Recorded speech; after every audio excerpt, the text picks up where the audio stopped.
¿Qué onda, Menor? ¿Qué onda, Sergio? ¿Cómo estás? Muy bien, aquí en otro episodio más. Señor. En un iceberg bastante bíblico el día de hoy. Sí, bueno, sí. Tal cual. El día de hoy vamos a hablar de una cuestión que en pocos canales se ha platicado y sobre todo en los canales de misterio, ¿no? Sí. Y justamente lo conversamos antes de ponernos de acuerdo de esta temática, que este tema principalmente en la Biblia es una de las cosas como más extrañas, con más estudios Sí. en el ámbito no solamente de la arqueología, sino también de la ciencia en general, que ha dejado muchas incógnitas más que respuestas, la verdad. Es que, a ver, ya lo hemos dicho antes, ¿no? Y creo que esto no le va a gustar a muchas personas, pero es la verdad. A mí tampoco me gusta mucho, pero lo que es la historia moderna comienza su escritura desde la Biblia. Sí.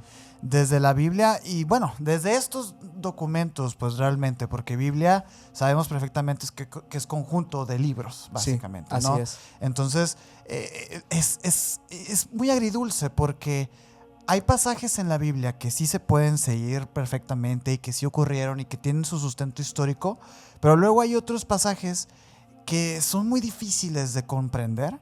Y digo, nosotros que hemos tenido una educación de bastantes años en este rubro, sabemos perfectamente al leer la Biblia que estas cosas que les vamos a contar, quizás si ustedes no las recuerdan, porque son tan raras, tan difíciles de entender, que quizás sí se les pasó. Sí, la verdad es que muchas de las cosas que vamos a hablar el día de hoy son sumamente conocidas, pero poco de este otro lado, donde pues está el misterio, donde están las cosas extrañas que llegan a pasar, que parecen ser incluso leyendas, mitologías, Sí. cuestiones sumamente extrañas, anómalas, me refiero a así, fenómenos extraños ocurridos durante eventos bíblicos, que ese es el tema del día de hoy, Sí, como habrán señor. visto en el título.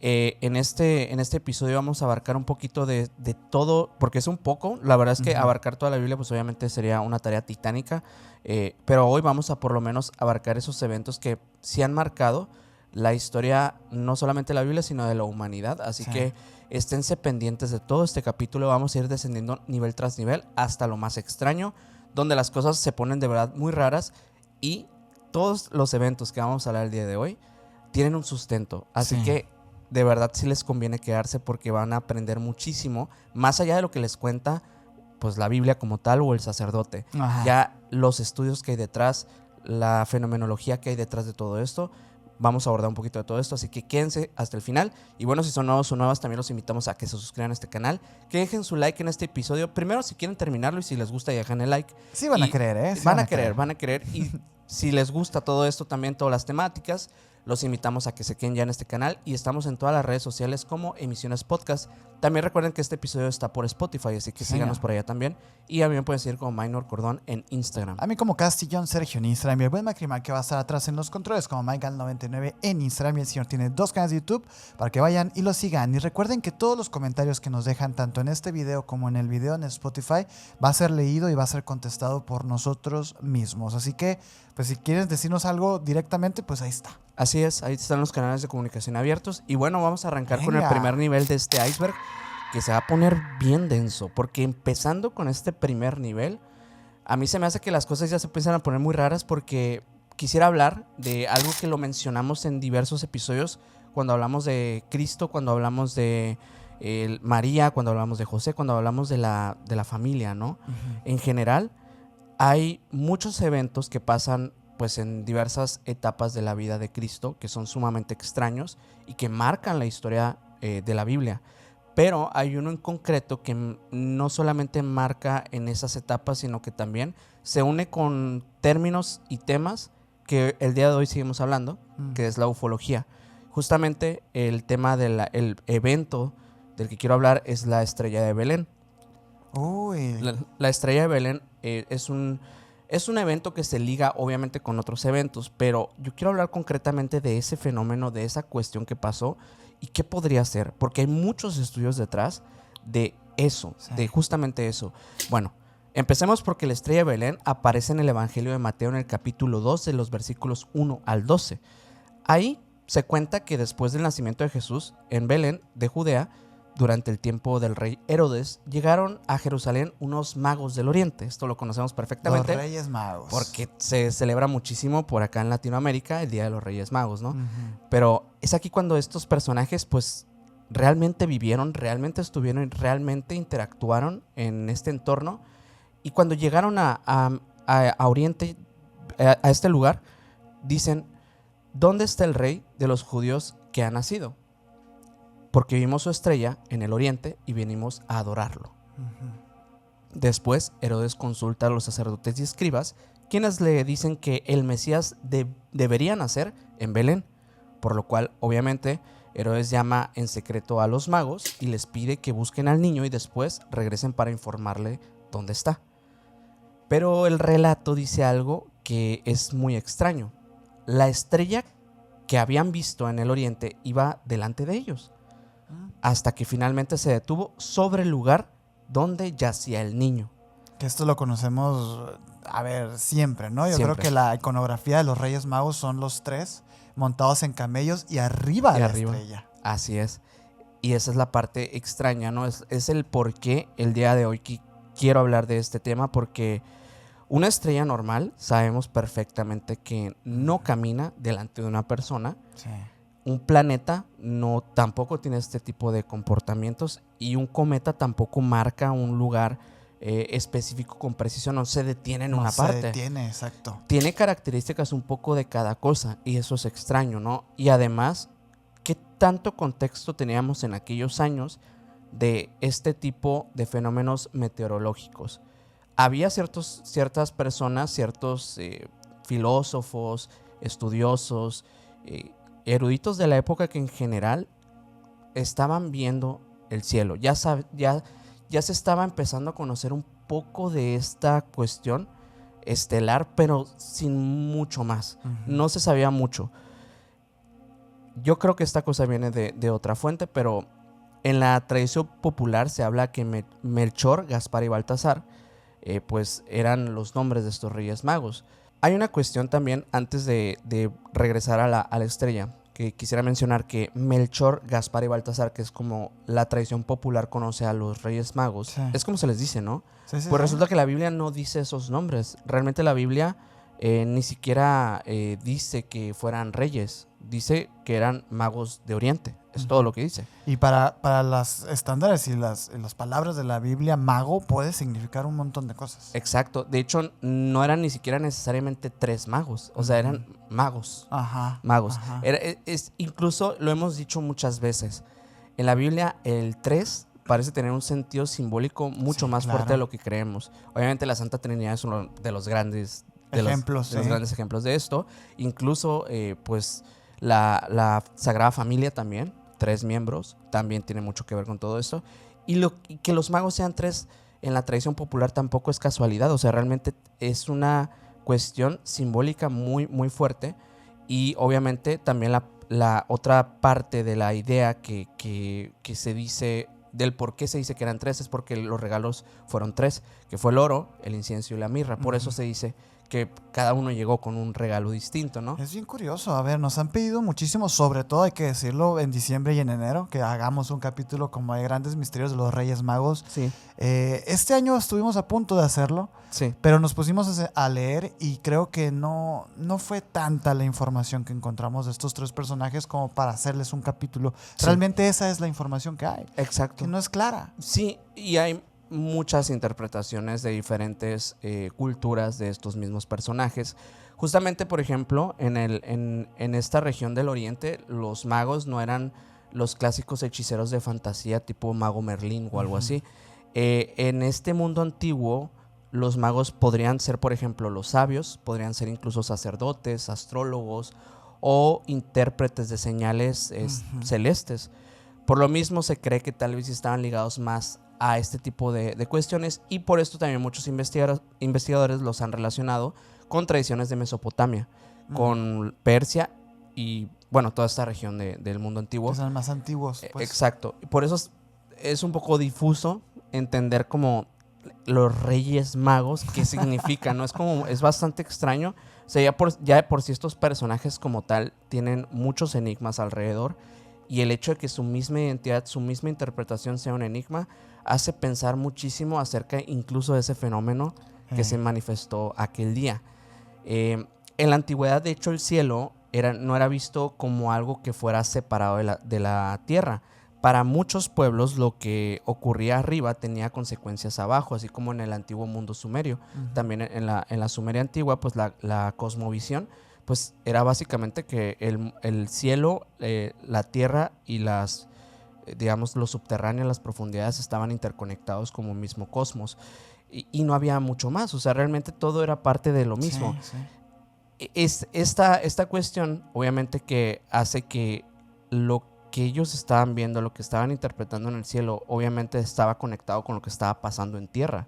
O sea, que esa señal que ellos estaban recibiendo fue algo totalmente interconectado con algo, pues, no solamente desde el aspecto astronómico, sino también, digamos, astrológico. Como también un poquito del destino. Así, Exacto, ¿no? De como las el destino. profecías y esas Y cosas. justamente para ese momento, pues el mensaje era muy claro. Según el relato bíblico, pues había nacido el rey de los judíos. El rey de reyes. El rey de reyes.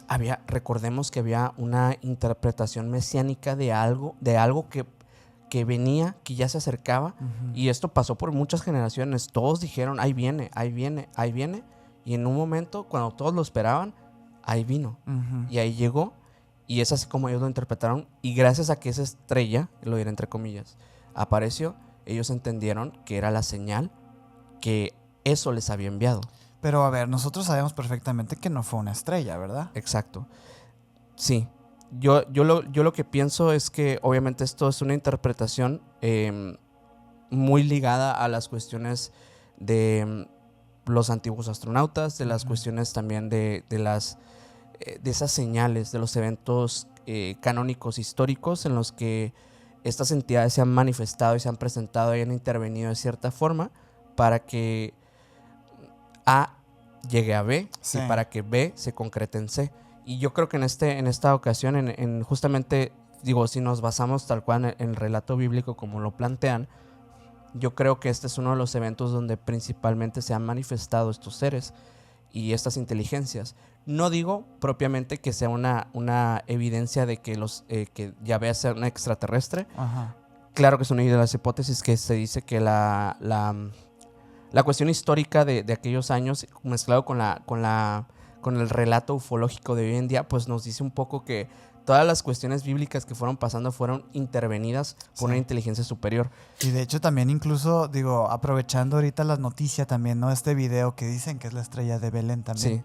De estos de los archivos desclasificados en mayo sí. de Estados Unidos. Que vamos a poner este video. Que dicen que es como muy similar, pero bueno, es que tampoco sabemos cómo se veía el original. Y es que esas es mucho de las preguntas que se han hecho diversas personas, ¿no? Y lo digo, obviamente la ciencia lo que quiere explicar es qué tipo de fenómeno meteorológico se puede tratar una cuestión así. Sí. Obviamente que es muy complicado e interpretativo porque no hay cosa que exista registrada históricamente o datada científicamente que tenga esas características.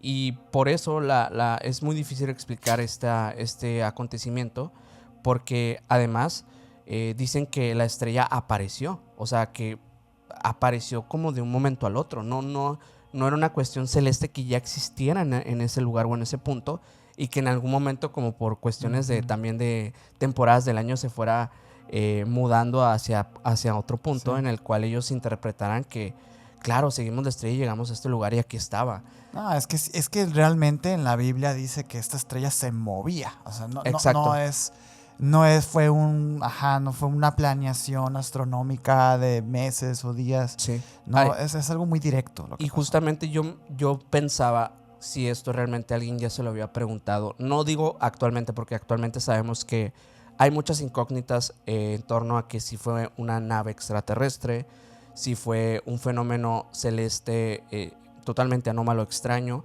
o si fue incluso uno de estos fenómenos ligados a las figuras de los ultraterrestres o apariciones marianas o este tipo de cosas que hoy ya son. En ese tiempo no había aparición mariana porque estaba la Virgen María viva. Pero imaginemos como este tipo de fenómenos lumínicos extraños que daban avisos o que han dado avisos históricamente a poblaciones enteras, ¿no? Pero desde ya hace muchísimos años, cientos de años, en el siglo XVII, un astrónomo llamado Johannes Kepler observó una gran conjunción planetaria. Calculó que más o menos hacia el año 7 a.C. había ocurrido una triple conjunción de Júpiter y Saturno. Es decir, que ambos planetas se acercaron visualmente varias veces en el cielo durante un mismo periodo. Esta hipótesis se convirtió de hecho en una de las explicaciones astronómicas más conocidas ligadas a la estrella de Belén. O sea, en ese caso la estrella sería Júpiter. Ajá. Órale. Sería la conjunción. Ok. Sería ese momento de ese periodo cuando se unen. Y Júpiter era asociado con la realeza, con el poder, Sí. con la soberanía. Saturno, en ciertas lecturas en aquellos años astrológicas antiguas, podía también relacionarse con el pueblo judío o con regiones vinculadas a Judea. Y la conjunción ocurrió en la zona de Piscis, de Piscis, ¿sí? Signo que algunos de los intérpretes han conectado con Israel o con el mundo hebreo. O sea, esta investigación realmente Está interesante. está muy ligada a aquellos años. O sea, es lo que me pareció muy curioso. Y justamente que en esos años ya estaba como muy en el consciente colectivo el tema de un rey importante nacerá en la región de Judea. Ya se sabía. Entonces, imagínate que en ese tiempo también estaba ese fenómeno, de esa conjunción planetaria que estaba pasando en el cielo, y claramente interpretarlo como una señal podría ser lógico. Otra interpretación muy importante es la de Michael R. Mollman, un astrónomo e historiador que también hizo una investigación en torno a un tema muy similar. Molnar propuso que la clave no era Piscis sino Aries. Según la investigación que hizo, el 17 de abril del año 6 a.C.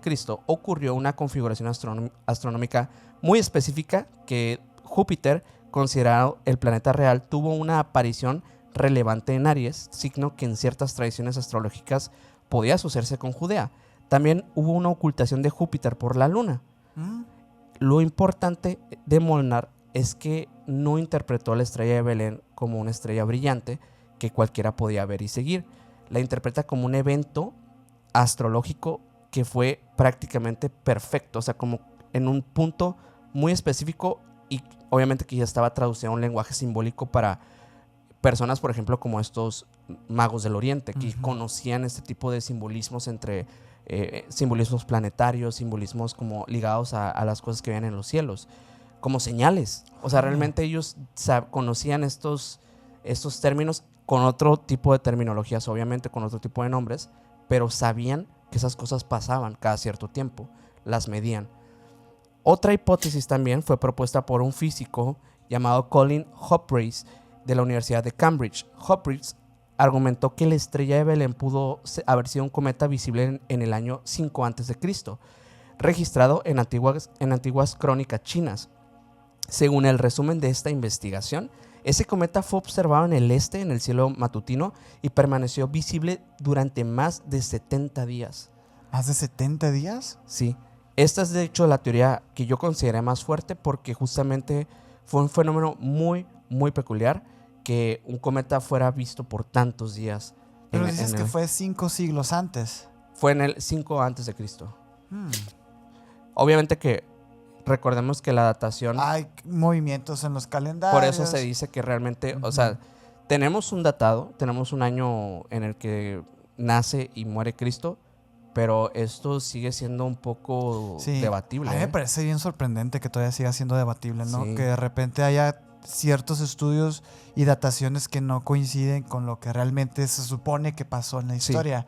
Y es eso, ¿no? Son errores que pasan a lo largo de los siglos, que se van moviendo calendarios, Sí. entran emperadores, salen emperadores. Y pasan, o sea, de verdad, cuestiones que incluso personas deciden cuando pasa algo y cuando no pasó algo. O sea, de hecho, pues justamente este 25 de diciembre es uno de esos días. De esos días. Hay otra cuestión también ligado a la NASA. Mark Matney también es un científico planetario que es de hecho ligado a investigaciones en conjunción con la NASA. Retomó la idea del cometa del 5 a.C. y exploró si pudo haber pasado extremadamente cerca de la Tierra. Según los reportes de su trabajo, Matney modeló posibles órbitas de un cometa registrado por fuentes chinas y planteó que si hubiera pasado muy cerca podría haber producido un efecto visual muy extraño que podría tener una clase de movimiento visual, o sea, que tú percibieras que se está moviendo, por lo menos de forma muy, muy lenta, y aparentemente en ciertas situaciones podría parecer que se detenía. ¿Qué? Y esto lo modeló, o sea, lo desarrolló como un poquito más ligado, obviamente, a un trabajo de investigación más profundo. Y la otra cuestión, o la otra cosa, es que dicen también que pudo haber sido una supernova. Pero pues esta teoría también no es...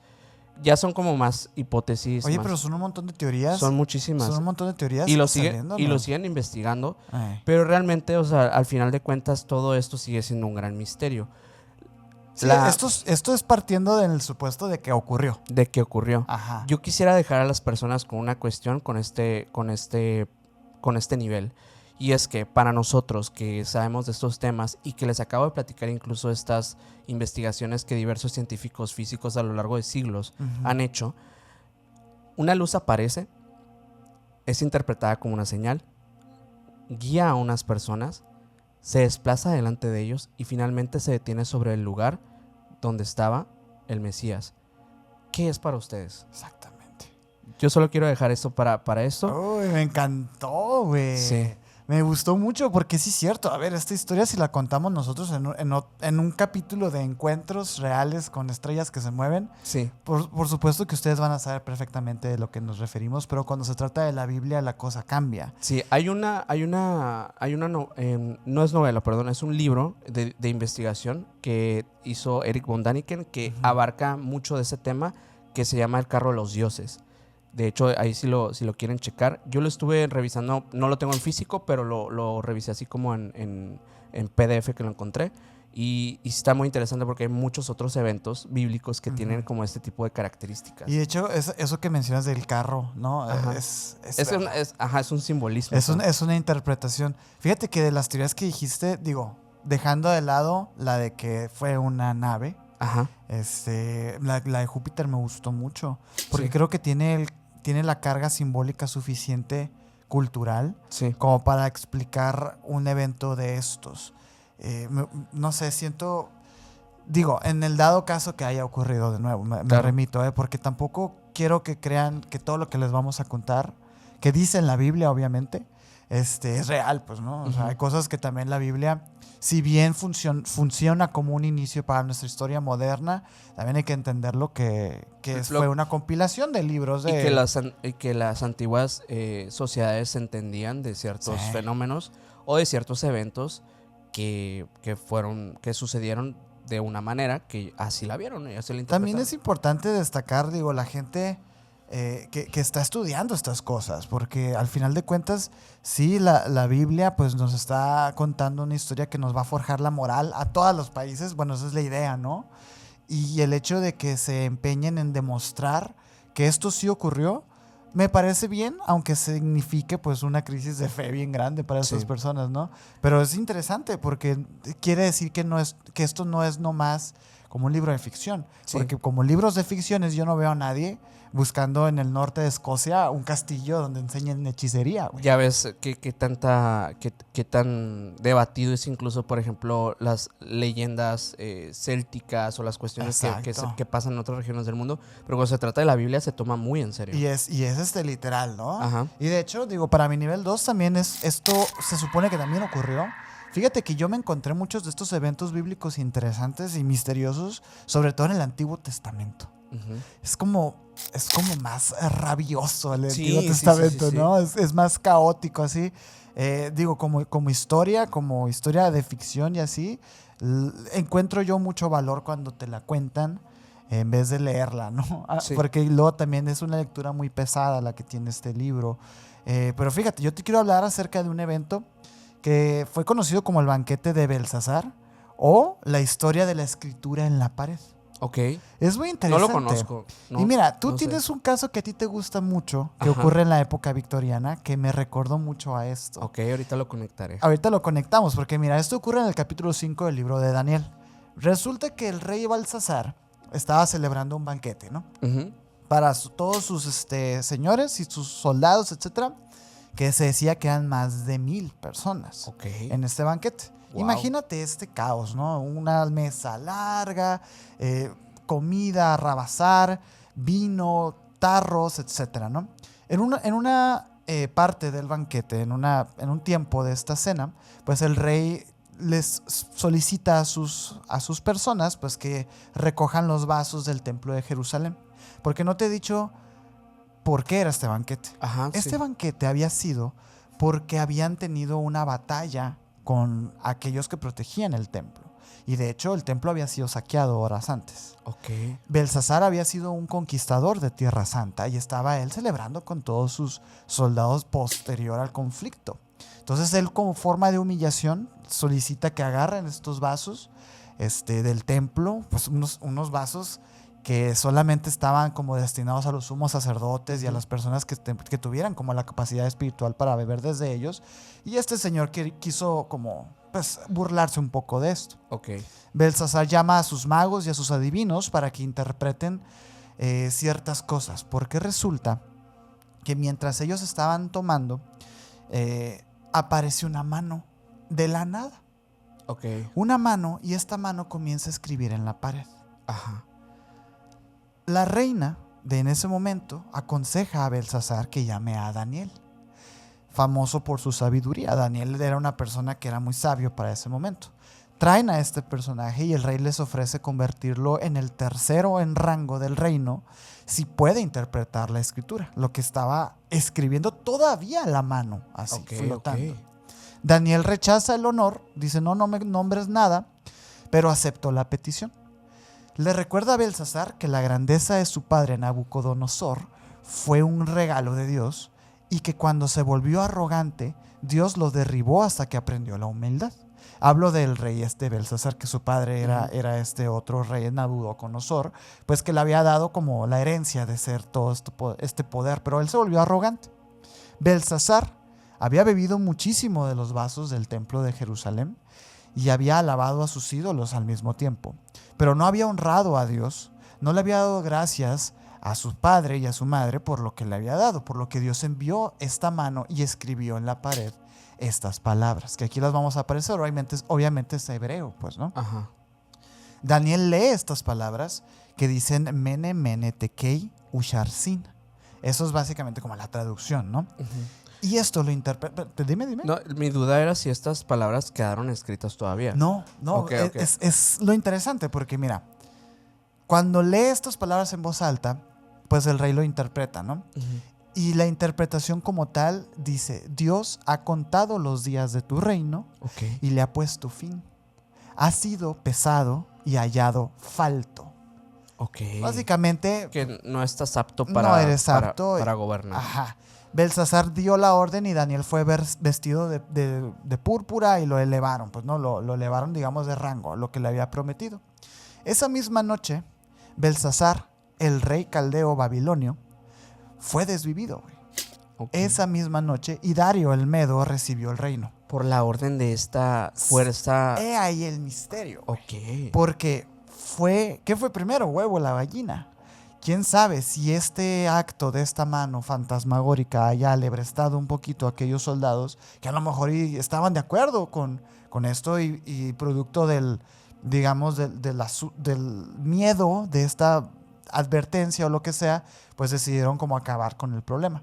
Según algunas leyendas judías, sobre todo en el Talmud, las palabras Mene, Mene, Tekel, Upcharsin estaban escritas de una forma que los sabios en ese momento babilonios no podían descifrar. Por ejemplo, pues, o sea, que estaba en vertical en vez de horizontal. Y existen 3 teorías esotéricas sobre la composición de la mano y su escritura. Se cree que esta mano escribió en un código de sustitución donde la primera letra del alfabeto se cambiaba por la última, como una especie de código. Y Daniel, al estar conectado con la sabiduría divina y tener todo este conocimiento, pudo entenderlo y descifrar el código y decirle directamente al rey. Eso, o Daniel realmente no sabía lo que estaba diciendo y deliberadamente amenazó al rey. Qué curioso que se llame Daniel, porque justamente el caso al que tú me Ajá, asociaste ahorita, ajá. el nombre de ese caso es Daniel Douglas Home. Daniel Douglas Home, que es también un espiritista, Un ¿no? espiritista con poderes telequinéticos que podía en el siglo XIX hacer manifestar manos, fantasmas, que de hecho en uno de los eventos que tiene, una persona pues también de la alcurnia británica le dice como quiero que me demuestres, y esta persona era justamente un descendiente de Napoleón Bonaparte. Fíjate, es como volver a vivir ese evento, ¿no? Bíblico un poco. Sí, y cuando justamente esta persona, pues están en esta sala y todo, una mano se manifiesta y empieza a escribir algo. Sí. Y la carta estaba firmada al final como Napoleón Bonaparte. Del pariente, ¿no? Sí. Aquí O sea, es bien raro. estaba dirigida del espíritu de Napoleón hacia esta persona. Y justamente este tipo, pues durante muchos años, o sea, incluso acumuló fortunas. Sí. Porque muchos lo vieron realizar hazañas como levitar frente a multitudes y todo. Y digo, no había un James Randi que lo desmintiera en aquel tiempo, No. ni nadie que quiso hacer esto, pero... Y nadie que tampoco intentara como entenderlo, porque Exacto. tengo entendido que la historia de este señor Daniel Douglas Home, pues más bien era el de alguien que entretenía en las fiestas, Sí. con este tipo de poderes mágicos. Exactamente. Y es muy curioso porque en realidad sus hazañas, si bien algunas estaban como... tenían su truco, hay otras que de verdad dices, es que si esto sí ocurrió, yo no lo explico todavía. Hay un episodio que recuerdo mucho que está dentro de la historia de todas las cuestiones. Pasaron muchos eventos dentro de su vida, que en una sala donde habían personas, músicos, etcétera, había instrumentos musicales y de repente, digo, ninguno de ellos todavía habían llegado los músicos, y de repente la sala, previamente a que llegaran los músicos, se cierra y unas manos se materializan frente a algunos de los instrumentos y empiezan a tocar los instrumentos. Imagínate frente eso. a un montón de personas y todos se quedaron sorprendidos, ¿no? Y es eso, pues, ¿no? Es un poquito el misterio. Realmente esto fue un evento bíblico también. Qué curioso en un banquete eso, aparece una mano y escribe. Y obviamente en las leyendas del Talmud sugiere que estas palabras, pues como te digo, están escritas de esa manera. Y se dice que la mano, pues no usó tinta, sino que usó sus dedos, que dicen que eran como dedos de fuego, ¿no? Y que quemaron pues parte de lo que era como un pilar, y que ahí es donde quedó marcada. No se conserva al día de hoy porque obviamente, como te decía, esa misma noche se creó un golpe de estado de nuevo y se volvió a destruir todo. Pero una también de las preguntas pues también importantes es de quién era la identidad de esta mano. ¿Qué era eso? ¿Qué era eso? ¿Eran espíritus? ¿Eran demonios? ¿Eran ángeles? ¿Era Dios? ¿Quién era? Y en la tradición rabínica hay ciertos estudios teológicos porque lo interesante sí es cierto, ¿no? Lo que decíamos ahorita, si sale en la Biblia, es muy probable que haya habido varias personas calificadas para estudiarlas que lo hicieron. De hecho, este pasaje de la Biblia sobre todo ha sido estudiado por bibliógrafos, personas que han estudiado los orígenes de la escritura y de las letras cada una para entenderlas, para saber básicamente cuál era el mensaje real que tenía esta mano, por decir. Sin embargo, como el hecho de la mano es como que no se lo han preguntado mucho. ¿Por qué? ¿De quién era esa mano, no? O sea, ¿de qué Parece era que esa lo tienen como muy claro porque, fíjate, hay una teoría que dice que fue Gabriel. Ok. Que el arcángel. Gabriel. Ajá, porque Gabriel era el mensajero por excelencia de Dios y quien asistía también a Daniel en ese momento, y dicen que fue él. Algunos teólogos también sugieren que no hubo una intermediario angelical, que no hubo ni un Gabriel ni otro ángel, sino que la frase dedos de mano de hombre sería un antropoformismo para describir una manifestación directa de la presencia divina. O sea, fue Dios como tal. Y a estos como digamos eventos en donde se manifiesta Dios como tal, se les dice el Shekinah. Ok. O sea, fue un Shekinah lo que hizo esto. Y en esta teoría la mano no pertenecía como tal a un ser, sino que es una proyección de la intención divina. Es muy extraño, pero el hecho de que solo se viera la mano y no el cuerpo, pues enfatiza la naturaleza como inabarcable de Dios, como lo inmaterial, ¿sabes? ¿Te imaginas que solamente fuese una entidad que estaba jugando con ellos? Es muy curioso, puede ser. Puede ser, porque Es una probabilidad. Al final de cuentas, digo, y de nuevo, si pasó, estamos hablando en el sí pasó. En el supuesto. En el supuesto de que esto sí ocurriera. Porque al final de cuentas también la Biblia está llena de metáforas para dejar enseñanzas. Y al final de cuentas el que estaba haciendo mal las cosas aquí, pues era este rey. Entonces es como básicamente como un castigo. Pero fíjate, otra cosa que también se dice de la mano es que habrá sido Samael, el ángel de la muerte. Okay. O un ángel del que hablamos también hace poquito en un iceberg pasado. Y que se cree que otra persona fue también quien era el dueño de esta mano, y esto lo creen las personas que creen en el Cábala y en el misticismo judío. Y no fue otro más que la figura mismísima de Metatrón, antiguo Enoc. Porque se cree que pues Enoc, al ascender, al ser un ser humano que haya ascendido a los cielos y transformándose en el ángel más cercano a Dios, a él se le dio como el trabajo del escriba de Dios. Sí, No como Gabriel, que era el mensajero. Este era el escriba, él escribía las cosas que Dios decía. Y él era el encargado también de registrar como los méritos y los pecados de la humanidad en el libro de la vida. Entonces, pues es lo que te digo. Esas son las personas, los candidatos que se hablan de esta mano. Pero fíjate que a mí me gusta también pensar en una idea un poquito más caótica como esa que mencionas. A lo mejor y fue un espíritu random, ¿no? Como les dicen aquí popularmente, espíritu chocarrero. Un espíritu chocarrero que fíjate lo que provocó, ¿no? Sí, es probable, pero qué interesante historia y la verdad no la conocía.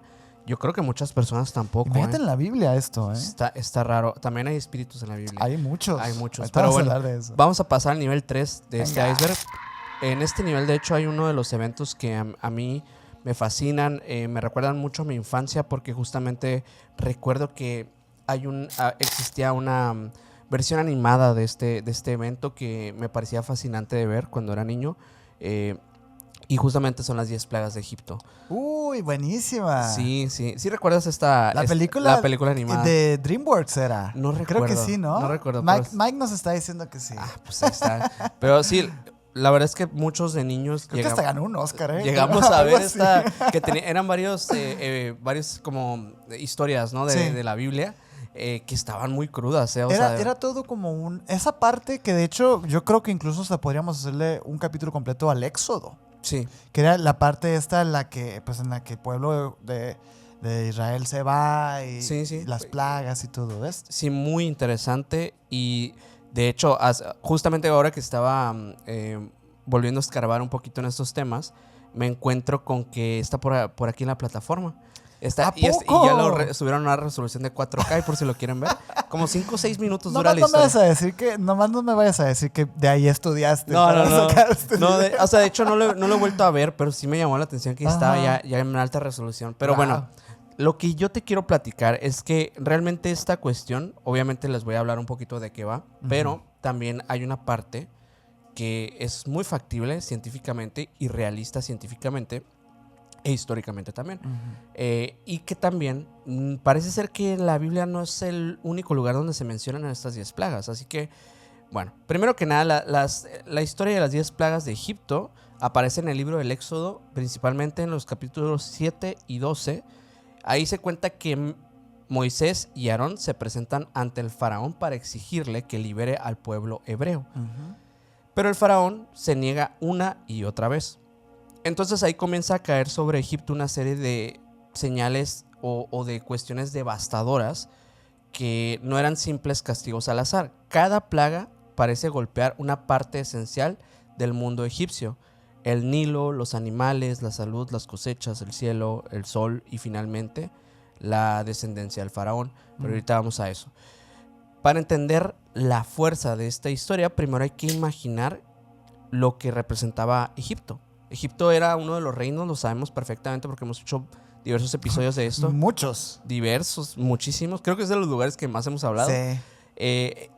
Más por eso del mundo antiguo, la verdad es que de los más importantes, una civilización de templos, de sacerdotes, de rituales, de dioses, un montón de cuestiones incluso ligadas a animales sagrados, Hemos hablado de los gatos por ahí, por ejemplo. Sí, no, Egipto, a ver, es indiscutible que Egipto Una era... cultura gigantesca. Era cultura de la humanidad. Sin duda, sí. Por muchos milenios. Sí, y la humanidad no sería lo mismo si no hubiese sido el Egipto que fue. Uh-huh. El faraón, sabemos por lo mismo, por estos serie de episodios que hemos hecho, pero les platico, el faraón no era visto solamente como un rey, era el símbolo del orden, y no solamente del orden de cuestión civil, sino del orden celestial. O sea, que ellos eran una representación de los dioses. Tal cual. Tal cual, su palabra valía más que el oro. Por lo mismo, por eso cuando Moisés llega y le dice, deja ir a mi pueblo, no solamente está desafiando la cuestión política, está desafiando la autoridad espiritual del imperio egipcio. Uh-huh. Por ahí podemos empezar a entender la gravedad de los actos que estaban sucediendo. En la Edad Media, en Europa, te desvivían por menos. Por menos. Por mucho por matar menos a un gato. Sí. Sí, pasaba. Sí. Pasaba. Bueno, me refería como a insultar a Dios. Sí, pues, sí, ¿no? claro. Sí, si entrabas descalzo en una iglesia, ya te cortaban los pies. Sí, había cosas de verdad muy brutales. Pero bueno, justamente imaginemos eso. Moisés y Aarón golpean las aguas del Nilo y el río se convierte en sangre. Uh-huh. Los peces mueren, el agua se pudre y los egipcios ya no pueden beber de ella. Esto obviamente fue devastador porque el Nilo era el corazón de Egipto. Sin el Nilo no había ni agricultura, ni alimento, ni comercio, ni fertilidad de ningún tipo. Claro. Era la fuente de vida básicamente del reino. Entonces, la cuestión de que todo esto estuviera pasando, pues obviamente se ligó a una maldición. Pero ahí es donde muchos investigadores han dado con ciertas cosas o han planteado ciertas hipótesis de una proliferación de algas rojas tóxicas, Sí. capaces incluso de teñir el agua de rojo, contaminarla y matar a los peces. También se ha propuesto que en un periodo de sequía y calor pudo volver al Nilo más lento, más fangoso y favorable para ese tipo de organismos. Obviamente que todo esto en un contexto antiguo en el que pues había como pues muchas creencias y cosas así, que el río se pintara de rojo era apocalíptico.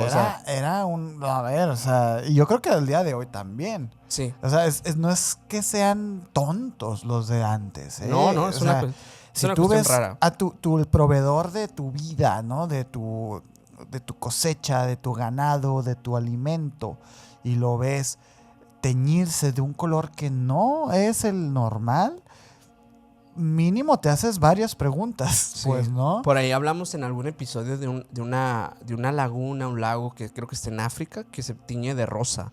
Que en partes del Amazonas también, ¿eh? Sí, no recuerdo muy bien exactamente el dónde, pero sí que también hay, obviamente las tribus hablan de que, sí. Claro, el lago es un portal mágico donde se encuentran los dioses o otros seres. Es que eso creo que me parece hasta evidente u obvio. Ajá. Pero aquí la cosa es que las cosas van avanzando, o sea, y esa es donde no me parece tan casualidad que empiecen a pasar un montón de cosas. Ahí, pues obviamente, en el Éxodo 8 se habla de la segunda plaga. Después del Nilo Rojo llegan las ranas, invaden las casas, las habitaciones, los hornos, las camas. Todo mundo tenía ranas por todas partes y obviamente que planteemos que si el agua se contaminó, las ranas, al ser anfibias, pudieron salir desesperadamente del río y de los canales, pero al no encontrar agua limpia, pues a la cual regresar, obviamente, porque sí estarían buscando algún lugar, ¿no? Pues obviamente empezaron a irse a casas, a lugares donde las personas habitaban. Que seguro tenían agua limpia. Que seguro tenían agua o por lo menos humedad o algo que les llamara, alimento, insectos, no sé. Y al final, pues, habría cadáveres de ranas en todas partes. Qué fuertísimo. Montones de cuerpos de ranas en todas partes, mal olor, contaminación. Imagínate esa escena. Ahí es cuando llega la tercera plaga. Y la cuarta también, digamos, vámonos así como mezclando. Primero llegan los piojos, mosquitos e insectos pequeños, dependiendo la traducción de esto, pero después aparecen los enjambres de moscas. Esta esta es la parte más asquerosa porque pues obviamente estaban las ranas.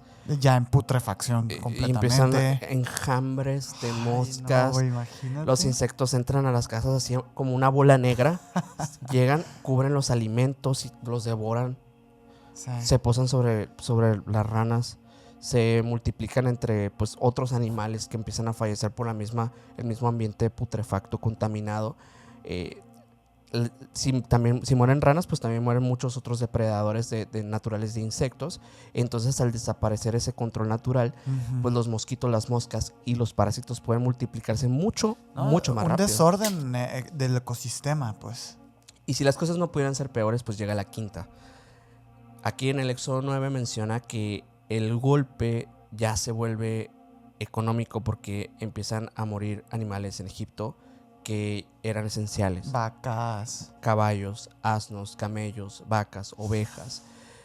Y para esta civilización antigua pues era fundamental porque no solamente eran fuente pues de alimento o lo que sea, sino también eran incluso transportes. Claro. O sea, eran otras cuestiones que en aquellos años pues laboralmente eran sumamente necesarios.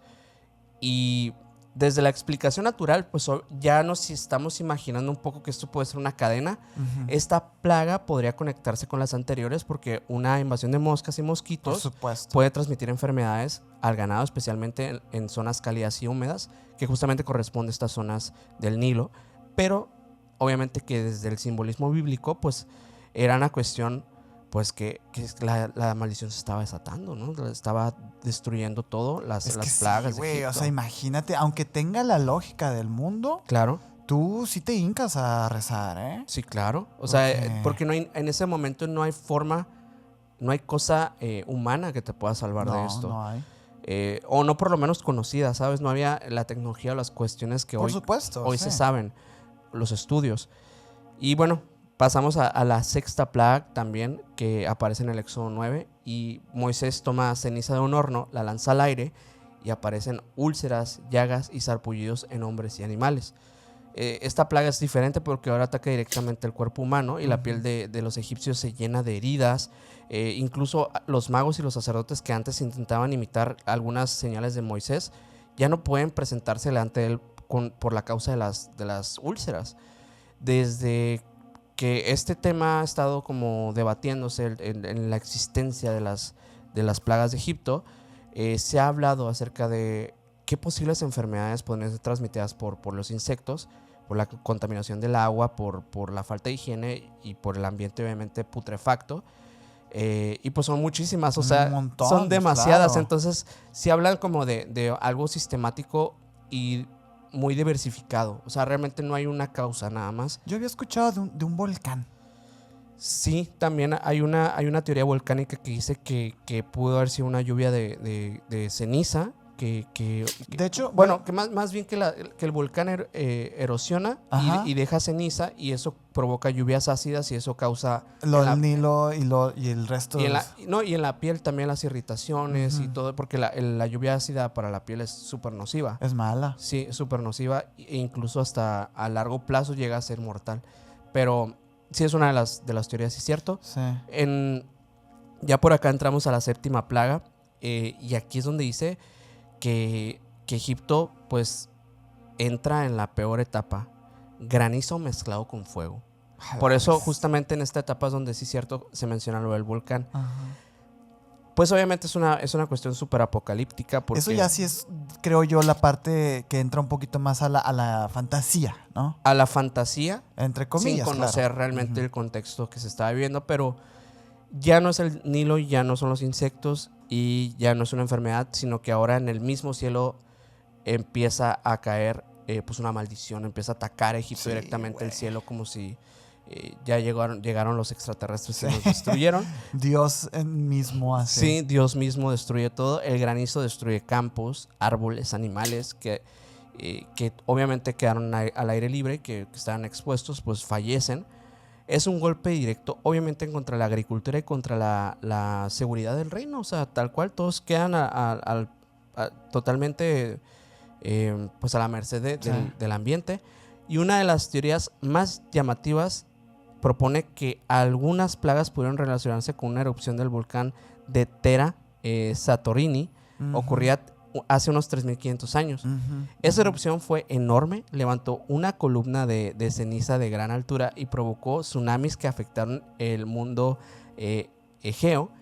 Y algunos autores han propuesto que la ceniza volcánica pudo mezclarse con tormentas eléctricas y caer como partículas endurecidas, dando la apariencia de granizo extraño o fuego desde el cielo. Es que eso no te parece impresionante. Sí, es más, o sea, incluso, ok, así pasó, como lo dijiste, está bien, pero si ahorita pasara eso, yo me vuelvo loco. O sea, si ahorita salimos y está cayendo fuego como granizo. Es que de verdad sí se justifica un poquito la Biblia. Sí. El hecho de que lo hayan escrito, que hayan dicho, cuidado con Dios, cuidado con la ira, etcétera, Sí. ¿no? Y en realidad, si hayan pasado estas cosas, sí suena a que sí era una gran lección moral, que por supuesto que la aprovecharon nuestros antepasados Sin duda. Antiguos. Güey. Y apenas voy en la séptima. O sea, faltan 3. En la octava, en el Éxodo 10 ya pasamos acá. Después del granizo, llegan las langostas. Las langostas. Cubren la tierra y devoran todo lo que quedó.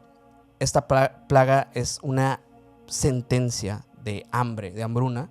Si el granizo obviamente destruye parte de las cosechas, las langostas terminan aquel trabajo, porque las langostas de verdad, yo no sé si han visto que hay documentales incluso de las langostas, porque llegan a ser tan terribles, o sea... Es un animal muy grande. Sí, y devoran a una... Hay una película, de hecho, de langostas gigantes. Que es la enjambre, ¿no? El que está comiéndose todo. Sí, pero son gigantes. Sí, y sí. A Mike le daría mucho miedo ver esa película. Y obviamente que estas langostas no son así en la vida real, pero sí se vuelven plaga en 3 segundos. Sí, o sea, de hecho, nosotros aquí hemos tenido esas plagas. de grillo y de langostino. Ajá. Y son agresivos, güey. Sí. Sí se te brincan así. Ajá. Sí, comen incluso tela, cuestiones como así como muy material como extraño. Sí, pues sí te echan a perder cosas. Sí, la verdad. y la cosechan y se digan, obviamente. Imagínense en ese mundo antiguo lo que pudieron hacer, un descontrol donde no había, pues obviamente los químicos que hay el día de hoy para destruir este tipo de plagas. Pero bueno, obviamente ya sabemos en qué condiciones queda todo esto. La novena plaga, que también pasa en el Éxodo 10, durante 3 días una oscuridad cubre a Egipto. Y la historia aquí dice que era una oscuridad tan densa que podía incluso sentirse físicamente. Nadie veía a su prójimo. Nadie se movía de su lugar. Esta plaga es algo que incluso yo creo que entra en otra categoría, porque Egipto era una civilización que era solar, o sea, así tal cual categorizada, porque incluso tenía adoración al sol. El sol estaba ligado a dioses como Ra, por ejemplo. Como que su productividad estaba muy asociada al sol. Sí, pues. claro, era como el hecho de que hubiera sol era parte de que existiera el sustento, que existiera la vida, que existiera el orden y todo esto. Entonces, cuando la oscuridad cubre Egipto, no solamente el fenómeno atmosférico el problema, sino que es un golpe para el reino y para todo o sea, como decir, los dioses nos han abandonado. O sea, imagínate en ese punto, ¿no? Pero desde la ciencia hay 2 explicaciones principales del por qué pasó todo esto. Una es una tormenta de arena extrema, capaz de oscurecer el cielo durante días. Y la otra es una nube de ceniza volcánica transportada a gran distancia. Sí se acepta la teoría de Santorini que te comenté ahorita. Es que esa yo creo que es una de las más fuertes. Yo creo que mezclando la de las algas con la de Santorini, yo creo que podríamos... Lo que es verdad es que fue un pésimo timing, ¿no? Sí, o sea, todo como se que acomodó. Como que todo se acomodó justamente en ese momento, o todo fue consecuencia de una cosa, no lo sé. Pero yo creo que son 2 eventos aislados que pasaron en un mismo momento y crearon un caos. Pero eso no quita lo mágico. Ahorita hablaremos de eso. Ya como la 10ª, que aparece entre el 11 y el 12. Esta es la más terrible y la más difícil como de explicar, porque durante la noche mueren los primogénitos de Egipto, desde el hijo del faraón hasta el hijo del siervo, e incluso los primogénitos de los animales. Los hebreos reciben una instrucción: sacrificar un cordero y marcar con sangre en las los puertas postes de sus puertas. Sí. Todavía se usa eso. Sí, Todavía se hay usa como esa costumbre. Incluso esta tradición está extraño porque me recuerda que también hay una tradición céltica muy similar de las runas, Sí. que también marca las puertas. Sí. Esa señal haría que la muerte pasara de largo. De ahí nace obviamente la Pascua judía o el Pesaj. Aquí es donde empiezan las cosas más extrañas porque las primeras plagas pueden pues, encadenarse, digamos, ecológicamente con un evento, pues el evento volcánico y lo de las algas. Pero la décima es como una cuestión más ritualística, más ligada como a algo esotérico, digámoslo así. Algunos han intentado explicarlo también de forma natural. Una teoría, de hecho, propone que los granos almacenados pueden contaminarse con moho negro y toxinas también. Como los primogénitos podían comer primero o recibir porciones privilegiadas, habrían sido los primeros en intoxicarse. Y también se ha propuesto otras teorías también más especulativas que dicen como el dióxido de carbono acumulado en zonas bajas de las casas o incluso en sacrificios humanos en medio del caos. Podrían ser también algunas de las explicaciones del por qué la sociedad o la civilización del antiguo Egipto decidió en aquellos días pues causar esto, ¿no? Y tal vez eso está bien raro. Entrar en una locura colectiva, pues básicamente. Sí. Pero no sé, yo creo que hay muchas cuestiones que a mí al principio me hacían pensar que todo esto es una invención como una historia de la Biblia como para dejar una lección, justamente porque lo vimos en esa interpretación de DreamWorks. Ajá. Pero hay un papiro, que es el papiro de Ipuwer, que en este papiro, también conocido como las admoniciones de Ipuwer, es un texto egipcio que describe un país en caos, hambre, violencia, muerte, desorden social, sirvientes que se levantan en contra de, pobres que toman posesiones, cuerpos de personas y una tierra completamente alterada, que justamente se liga principalmente al periodo donde no se menciona propiamente a Moisés, pero se habla de los hebreos. No enumera las 10 plagas así como tal, pero dice que el faraón liberó esclavos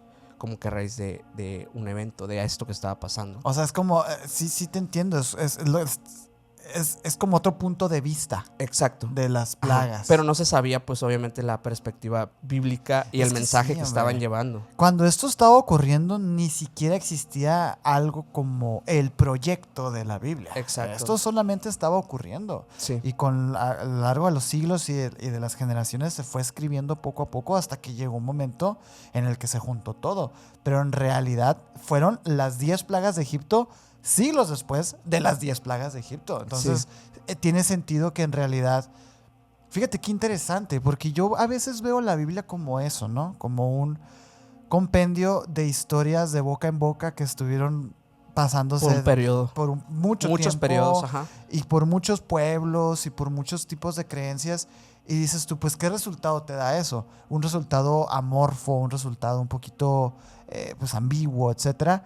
Y justamente eso es la Biblia, porque en realidad lo que nos estás contando ahorita de aquel papiro en el que hablan de un solo pueblo que tuvo estas desgracias y no como tal el imperio de Egipto, ¿sabes? Exacto. O sea, es un poco suena eso. Exacto, como una perspectiva de un punto concreto como el gran diluvio. Como el gran diluvio. Como el gran diluvio, que es el gran diluvio.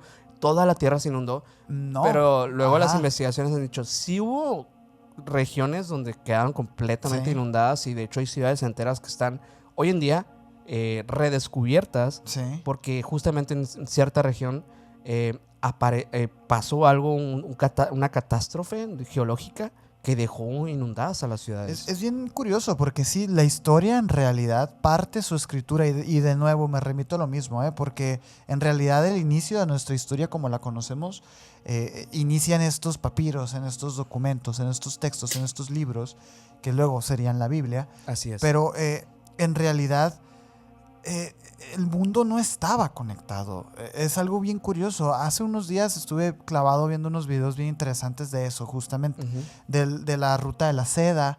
y de si era posible que los incas y los aztecas se hubieran conocido. Y resulta que sí se conocieron los incas y los mayas y los aztecas. O sea, también había una ruta comercial como la ruta de la seda, que la ruta de la seda cubre casi todo el continente, desde Europa hasta Asia.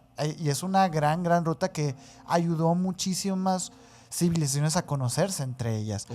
Pero justamente, ¿cómo era posible que antes, si mi casa se inundaba, pues yo escribía que todo mi mundo se había inundado? Por supuesto. Porque no había nada más. Sí. Se destruyó todo mi pueblo, se destruyó el mundo, ¿no? Se destruyó el mundo porque yo no sé qué más allá hay después de la montaña, hasta que empezó pues el comercio y todo este tema. Pero es obvio, es evidente que esto se trate de esa manera. Por eso también hay que ser menos duros con la Biblia. Sí. Oye, así yo defendiendo la Biblia, ¿no? Sergio con una Biblia y una corbatita. Oye, quedan clases de interpretación de la Biblia, que de hecho nos recomiendan mucho que vayamos a clases. Oye, yo para mi nivel 4, fíjate. Vamos. Ay, es que mi nivel 4 es duro. Es duro. Y justamente, mira, ahora que estoy aquí defendiendo la Biblia, este nivel 4 no me va a reivindicar otra vez, ¿no? Porque es de estos pasajes que muchas personas que no les gusta la religión, que son, no voy a decir si ateos o lo que sea, ¿no? Pero que están enojados, pues. Que son personas que están molestas. Un poco negacionistas. Sí, o simplemente negativos, ¿sabes? Ajá, sí. Hablan mucho acerca de los desvivimientos de la Biblia y de las atrocidades. Y, por ejemplo, ahorita nos hablaste de las 10 plagas, pero hay personas que se enfocan en contar cada una de las víctimas de esas 10 plagas como un argumento para desacreditar la Biblia. Y justamente hubo un incidente en la Biblia que es brutal, porque la Biblia parece querer darnos una enseñanza que yo no la entiendo como tal. Fíjate, resulta que había un levita, que los levitas básicamente eran aquellos que le daban como protección y culto al templo de Jerusalén, ¿no? A la proto-religión. Había un levita que estaba con su concubina, con su esposa, que estaban viajando desde Belén y llegan a un lugar llamado Gibeá al anochecer. Ellos esperaron en la plaza de la ciudad, así como se usaba en esos entonces, a alguien que les ofreciera hospitalidad. Se acerca con ellos un pequeño anciano, un anciano así pues ya jorobado, un poquito con su capucha y todo, que era precisamente un forastero que se había quedado en ese lugar a vivir, y se compadeció de ellos y los invitó a su casa, les dio posada, que era algo que se usaba también.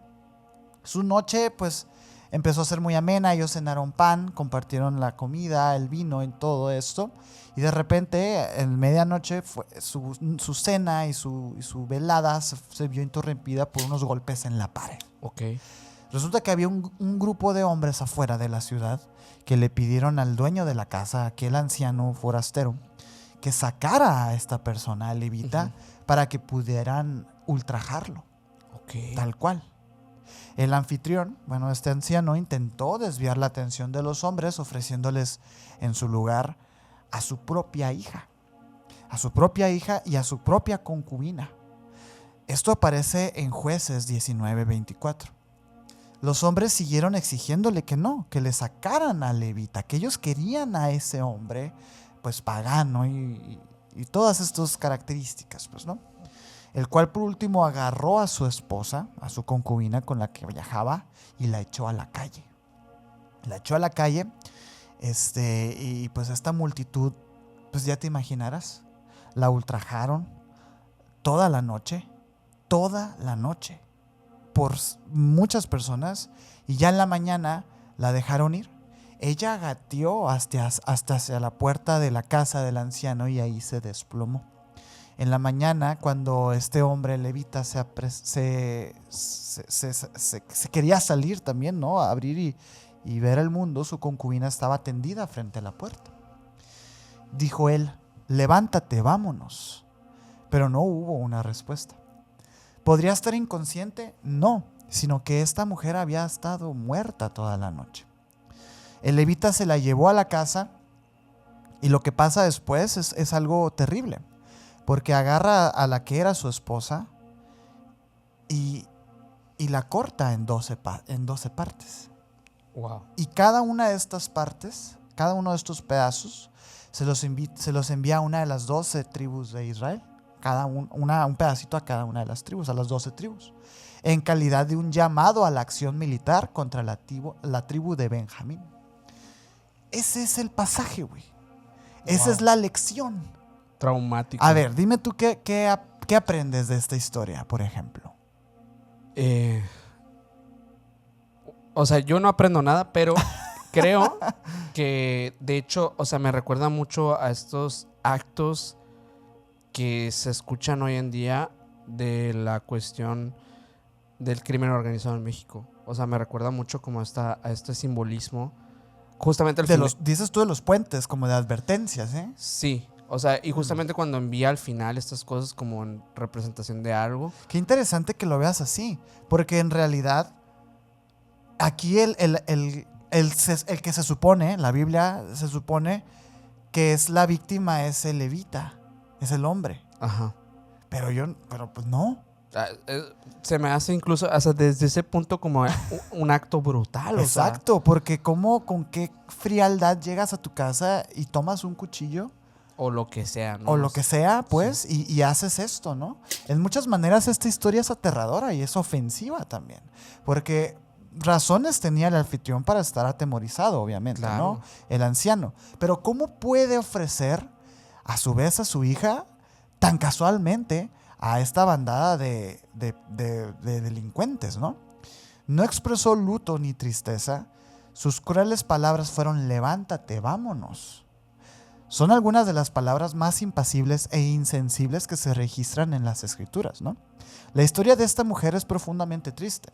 Fue entregada y al mismo tiempo fue tomada sin que tuviera en cuenta sus deseos. Fue ultrajada con B chiquita. Sí, ya sabemos No tuvo voz, sino hasta que los trozos de su cuerpo pudieron finalmente hablar.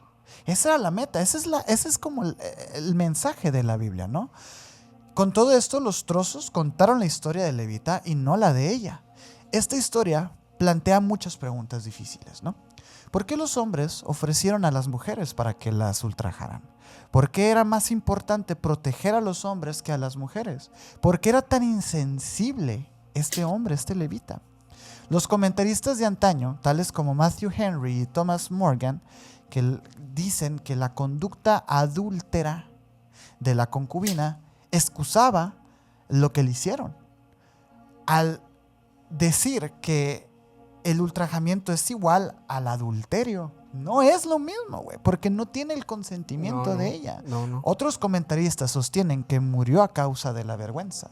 Josefo, un comentarista judío del siglo I, dijo que ella estaba tan avergonzada de haber sido ultrajada que no podía mirar a su esposo y por lo que decidió, pues, morir en paz, en vez de pedirle que la aceptara aunque fuese un producto dañado.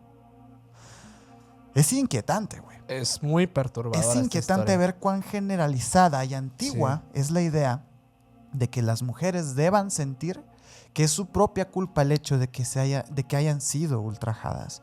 El levita la echó a la calle dejándola en manos de la multitud, pero ella es la que murió, güey. Quizás el aspecto más poderoso y relevante de este pasaje es que expone muy claramente la violencia con la que las personas intentan excusar sus acciones alegando que estaban haciendo la obra de Dios. ¿Por qué? Porque estos hombres enojados de la tribu de Benjamín estaban furiosos con el culto en Israel, con el templo, y por eso querían a este hombre. Sí. Entonces, el mensaje que nos da esto es: aquí se están matando en nombre de Dios. Y es algo que yo he escuchado muchísimo e incluso he usado como un argumento en discusiones en mi juventud. Sí. El hecho de que hay muchas personas que han quitado una vida en nombre de Dios, y eso no está bien, porque lo que nosotros hemos dicho mucho es que Dios existe, pero el hombre no puede hacerse acreedor a los poderes de Dios, no puede entenderlos, no puede escribirlos, no puede dictaminar juicio en nombre de Dios. Y este es un pasaje porque el mensaje, o realmente como como lo que quieren mostrarnos es, miren lo descontrolado que está la situación por nuestro culto, tenemos que atacar. Y lo terrible es que este es el principio de lo que iban a ser las antiguas escrituras y el montón de historias que hay de conflictos bélicos a raíz de actos como este. Sí, justo. Habla sobre la dolorosa verdad de los seres humanos que se comportan mal Sí. y que procuran la venganza y que emplean la crueldad para aterrorizar, güey. ¿Cómo ves? Yo no quería dejar este iceberg sin una I. Uy, Un pues acento medio... está feo, ¿no? Está feo. Y esto está en la Biblia. Es terrible y lamentablemente esto que mencionas, a pesar de tantos siglos, incluso ya milenios, Sí. no ha cambiado. Eso es lo triste. Pero, ¿y sabes por qué no ha cambiado? Porque este es la regla. Este es el Son las reglamento. bases, son Estas las son bases, sí. exacto. Entonces, ¿cómo va a cambiar? Sí. Tenemos que cambiar estas bases si Sí. queremos cambiar nosotros. Tenemos que interpretarlas de una forma distinta y entenderlas también como errores de la humanidad Exactamente. en algún momento. Pero bueno, vamos a pasar al Fue un siguiente. nivel rápido, ¿no? Pero está bien, o sea, creo que sí es importante también saber que en la Biblia existen Sí. estos eventos. Al final es un iceberg de esto, ¿no? Así Entonces, es. vamos a ir con el quinto nivel de este iceberg. Y justamente en este nivel, yo quiero hablar de uno de las cuestiones que a mí más me llama la atención de los eventos bíblicos. Y es justamente una historia que aparece en la Biblia que en realidad no se tenía mucha certeza de su existencia, pero curiosamente está ligada a muchas cuestiones reales y es nada más y nada menos que la Torre de Babel. La Torre de Babel. La Torre de Babel aparece en el Génesis 11 del 1 al 9. El relato dice que después del diluvio la humanidad todavía hablaba una sola lengua, unas mismas palabras entre todos, una cuestión que todos podían comunicarse, todos podían tener un entendimiento de una ley universal que era el lenguaje también dentro del todo. Los descendientes de Noé llegaron a una llanura en la tierra de Sinar, región asociada también con Mesopotamia y Babilonia. Ujú. Y ahí es donde decidieron levantar una ciudad y una torre cuya cúspide llegue al cielo. Aquí es donde se menciona una frase que dice: hagamos un nombre por si fuéramos aparecidos sobre la faz de la tierra. Es decir, Babel no era solamente una obra de arquitectura, sino también era un proyecto de unidad de la civilización, Ujú. de poder y de una permanencia. Aquí nos vamos a establecer, aquí vamos a empezar a contar qué miedo, otra historia. También un poquito desde el punto de vista, digamos, De quien de crea los divinos, ajá. Sí. Es como, oye, vémele tumbando esa Ve torrecita. quitando eso. De hecho, o sea, justamente según el relato, Dios descendió para ver la ciudad y la torre. Y al observar que todos hablaban el mismo idioma, dijo que nada de lo que se propusieran les sería imposible. Entonces confundió sus lenguas, provocando que dejaran de entenderse entre sí. La construcción se detuvo y la humanidad fue dispersada. Aquí es donde nace obviamente el mito de si Babel fue solamente una parábola espiritual sobre la soberbia humana o el recuerdo tal vez distorsionado de una construcción real que alguna vez existió en Babilonia. Mm. Y además, o sea, de verdad, muchos misterios alrededor, porque la lengua es Sí, otro. sí, Pero sí. uno de los detalles más interesantes es el nombre. En la Biblia se juega con la idea de que Babel se relaciona con la confusión de las lenguas, pero en acadio el nombre de Babilonia viene de Bab Ilim o Bab Ilu, que suele entenderse como puerta de Dios o puerta de los dioses. Esta idea también aparece en el texto general, donde se remarca que el nombre no nació originalmente de la palabra confundir, sino de una expresión mesopotámica vinculada a lo divino. Y aquí la historia, te sigo, aquí la historia empieza a cambiar, porque si Babel era vista como la puerta de los dioses, entonces la torre no era simplemente un edificio. En la mentalidad antigua, la construcción así podía representar un eje entre la tierra y el cielo, un punto de contacto entre los humanos y las entidades superiores, y esto era lo que buscaba. Y aquí yo quisiera hablar de algo muy importante, porque recordemos también que hay una conexión con toda esta historia obviamente remarcada con otras deidades que estaban en aquellos años. Ujú. La posibilidad más fuerte de que la Torre de Babel haya tenido una base histórica está en una estructura llamada Menanki, Etemenanki. un gigantesco sigurat de Babilonia dedicado al dios Marduk. Este nombre es un nombre sumerio que significa templo de la fundación del cielo y la tierra, como la vinculación.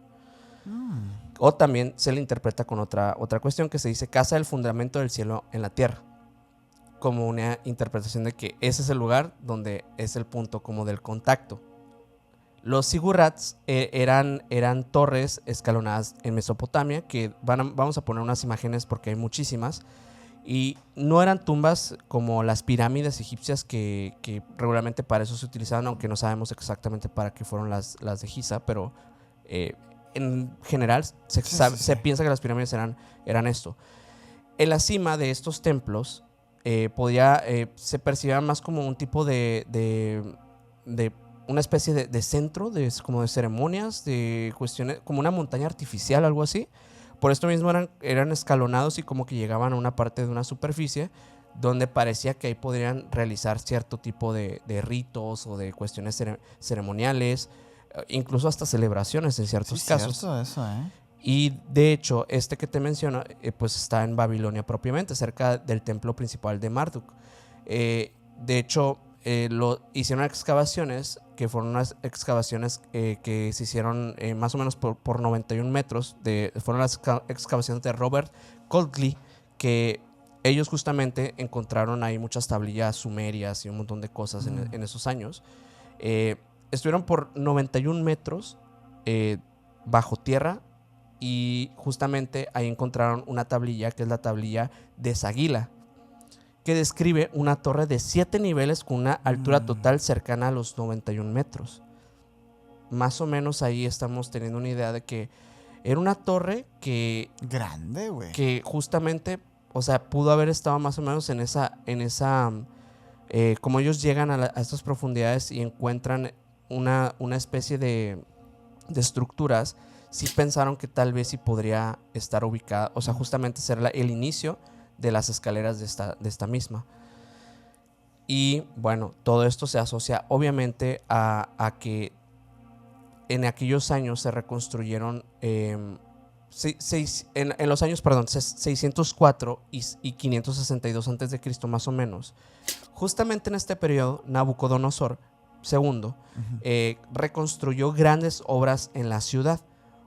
Una estela asociada de hecho a esta supuesta estructura en la que podría estar dedicada a este dios mesopotámico, sumerio, con una inscripción que lo vincula con una construcción de la Torre de Babilonia. Lo raro es que las inscripciones reales babilónicas hablan de elevar la cima del templo hacia el cielo, cosa que recuerda un poquito al tema de la Biblia. De la Torre de Babel. Ajá. Una torre cuya cúspide llegue al cielo, así como lo decía. O sea, es como la misma historia, pero sin la asociación bíblica de... Ajá, sí, sin los mismos dioses. Exacto. Y pues obviamente esto ha hecho pensar a muchas personas que tal vez si la torre, en realidad, cuando estos personajes llegaron, o ya existía o realmente era un proyecto que ya estaba en manos de ciertos reinos. Y no hablaban la lengua, güey. Pues claro, ¿no? Pues sí. Y yo creo que por lo mismo realmente nunca se terminó en su totalidad, y solamente encontraron como que las excavaciones que hicieron, solamente encontraron ciertas estructuras que hicieron pensar que en ese lugar pudo haber sido que fuese. ¿Te imaginas, güey? Es que la Torre de Babel sí suena muy fantástica. Sí. Y de hecho, yo creo que suena tan fantástica porque como tal no tenemos ninguna ruina asociada a la Torre de Babel. No. No hay así como, mira, aquí estaba antes la Torre de Babel. Sí. No existe. Y es que realmente existen muchas lecturas, ¿no? O sea, de esta misma, porque número 1, pues está la de la Biblia. Número 2 está la de la antigua Sumeria, asociada a la región de Babilonia. que posiblemente ahí pues se construyó y ya estaba en tales años, pero también existe otra cuestión que es justamente lo de la lectura como más llevada al terreno de la reinterpretación de las tablillas cuneiformes que han hecho, ¿no? Que yo te la platiqué, de hecho, hace unos episodios. De hecho, ajá. Que justamente la Torre de Babel se planteaba como una base de lanzamiento. Como una base de lanzamiento, de launching. De lanzamiento espacial para el planeta Nibiru, de los Anunnakis. Súper, o sea, no loco en ese sentido, sino loco en ese sentido. Sí. También hay la otra cuestión que a mí me parece sorprendente de esta historia, es que es justamente la historia de la cuna de la humanidad. O sea, que el hecho de pensar que si de ahí derivaron como los personajes que se fueron desplazando alrededor del mundo, que la verdad no lo creo, pero sí por lo menos una civilización, una sociedad que empezó a conformar por lo menos el antiguo Egipto. Lo curioso es que habla de los descendientes de Noé. Sí. Y dices tú, ok, entonces esto es post-diluvio. Sí, sería post-diluviano. Y también, obviamente que la lengua, el hecho de que la lengua se hablara en aquellos años, pues que dicen, ¿no? O sea, lo hemos platicado justamente en episodios donde hablamos del lenguaje enoquiano. El lenguaje enoquiano es el presunto lenguaje previo al diluvio y posterior a la Torre de Babel. Cuando Dios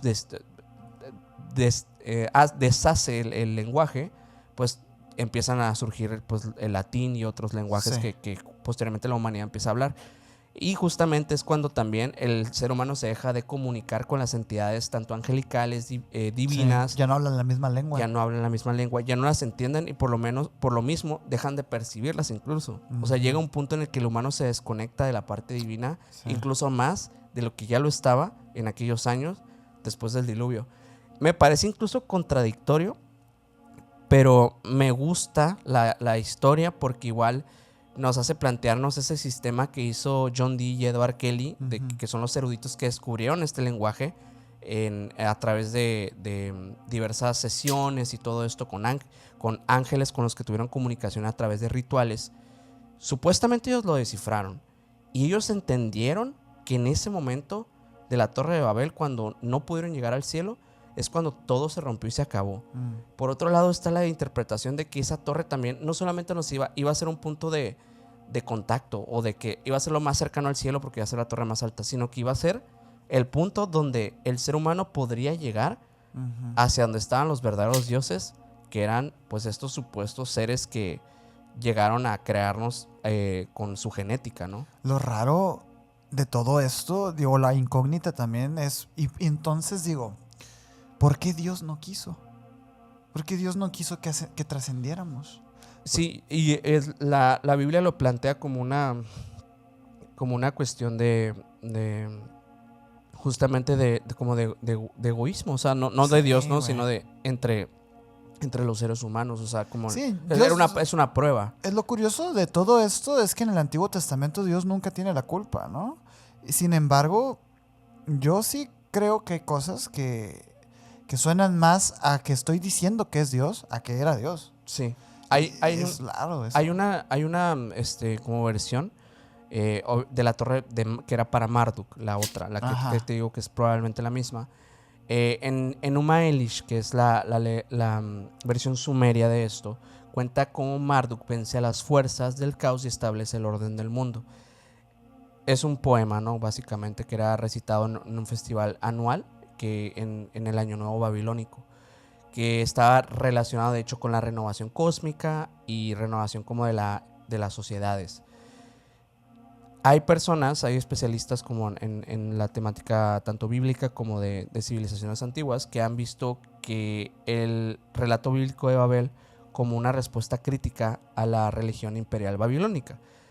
O sea, mientras Babilonia veía su torre como el centro sagrado del mundo, el texto bíblico la representa como un proyecto interrumpido por Dios.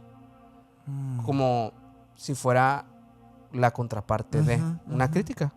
Como una crítica, exactamente. Una crítica. Y justamente muchos eventos que sí, hipotéticamente, históricamente en aquellos años se vivieron, como incluso el diluvio universal, Ujú. que pasó justamente en esa región, son interpretados de maneras distintas. Tanto el relato de Utnapishtim como el de Noé son totalmente Sí. diferentes. Uno es una epopeya y el otro es un relato pues de renovación, de Sí, reestructura por social. un lado tenemos la historia heroica con batallas Sí, y sí. entretenimiento, y el otro lado tenemos como una misión divina de superación humana, ¿no? Sí, Pero fíjate, sigue siendo la misma base, ¿no? sí, Un desastre, una inundación que va a acabar con el mundo. sí.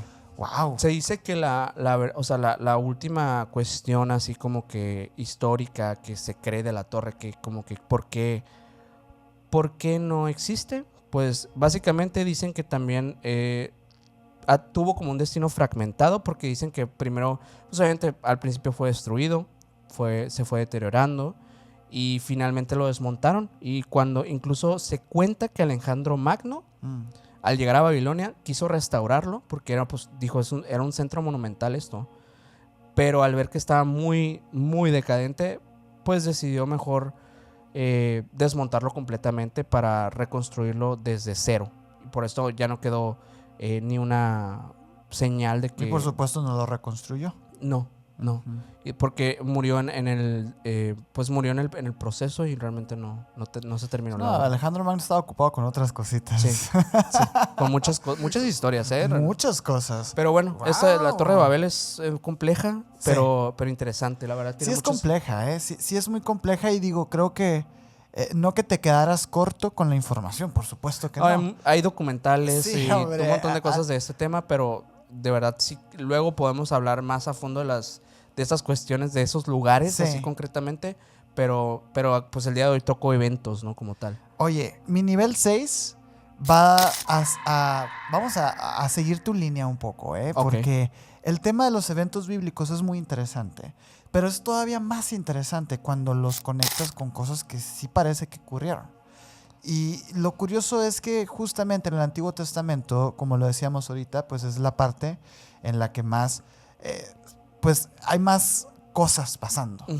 más cosas fantásticas ocurriendo, profetas, sabios, profecías, plagas, etcétera, ¿no? Sí. Entre una de esas existe una que a mí siempre me ha llamado mucho la atención, Ok. porque yo creo que es como la máxima llamada a la atención a una moral estricta Ujú. de una, digamos, fe creciente o una fe Ok. como que introductoria.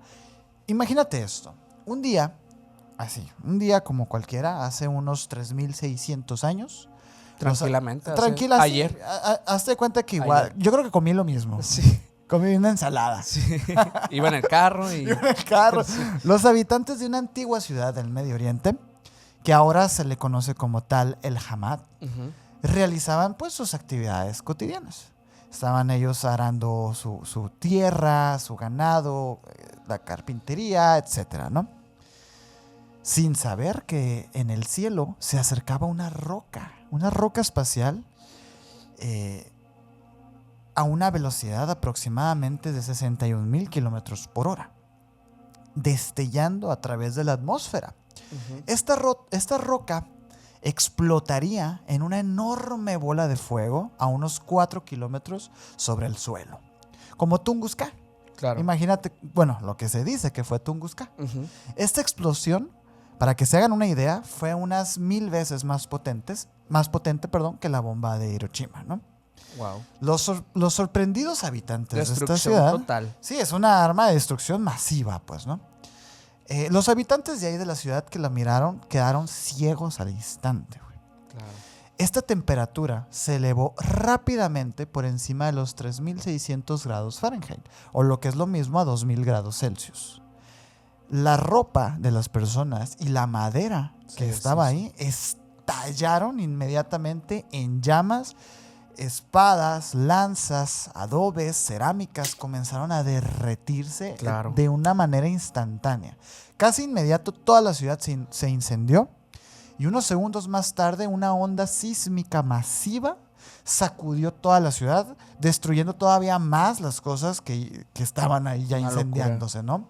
Moviéndose a unos 1200 kilómetros por hora, estos aires eran más poderosos que el peor tornado jamás registrado en la historia, pues, ¿no? vientos mortales, todo. Arrancaron los 12 metros superiores del palacio de 4 pisos y arrojaron los escombros revueltos hasta el siguiente valle. Hazte de cuenta, ¿no?